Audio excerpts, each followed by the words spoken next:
এখন থেকে আপনার প্রিয় সিরিয়ালগুলো ফ্রিতে দেখুন এক্সক্লুসিভলি শুধুমাত্র সান নেক্সটে। এখনই অ্যাপ ডাউনলোড করুন। এটাই আমার নাম্বার, আপনি শুধু আমাকে মেসেজ করে দেবেন, ঠিক আছে? আমি পয়লা বৈশাখের দিন নবজীবন ক্লাবে পৌঁছে যাব। এবার রাখি। হ্যাঁ হ্যাঁ, থ্যাংক ইউ। ঠিক আছে, আমি তোমায় জানিয়ে দিচ্ছি।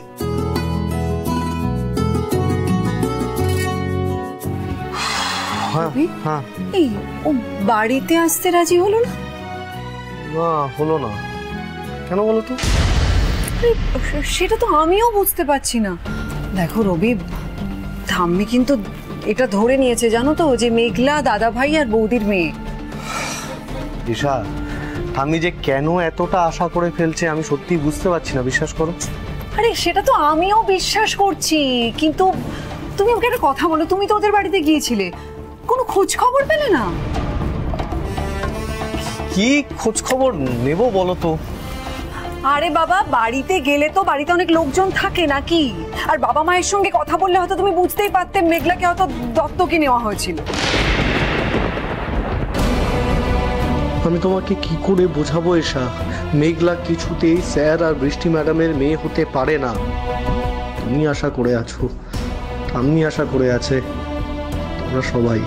তোমরা সবাই পরে খুব খুব কষ্ট পাবে। আরে কি ভাবছো বলো তো রবি? এই যে কি ভাবছোটা কি তুমি তখন থেকে? ভাবছিলাম যে আরেকদিন মেঘলার বাড়ি গিয়ে ওর বাবা মার সঙ্গে দেখা করতে হবে। আরে আর একদিন কেন? তুমি প্লিজ কালকেই যাও না গো, প্লিজ। ঈশা, আজ আমার কোর্টে যাওয়া হয়নি, আর কোর্টে যাওয়া হয়নি বলে আমার টাকা পয়সা রোজগার করাও হয়নি। এবার কালও যদি আমি কোর্টে না যাই তাহলে যে আমি বড্ড সমস্যায় পড়ে যাবো। আসলে কি বলতো, তুমি না বারবার ভুলে যাও যে তুমি একজন দিন আনি দিন খাই উকিলের বউ। সরি রবি, প্লিজ তুমি কিছু মাইন্ড করো না প্লিজ। আসলে কি হয়েছে বলো তো, ওই মেঘলার ফোনটা আসার পর থেকেই না আমি আসলে এতটা উত্তেজিত হয়ে পড়েছি যে আমার মাথা থেকে সবটা বেরিয়ে গেছে। শোনো, তুমি কালকে কোর্টে যাবে। নাইট ক্রিম ওয়েট করছে।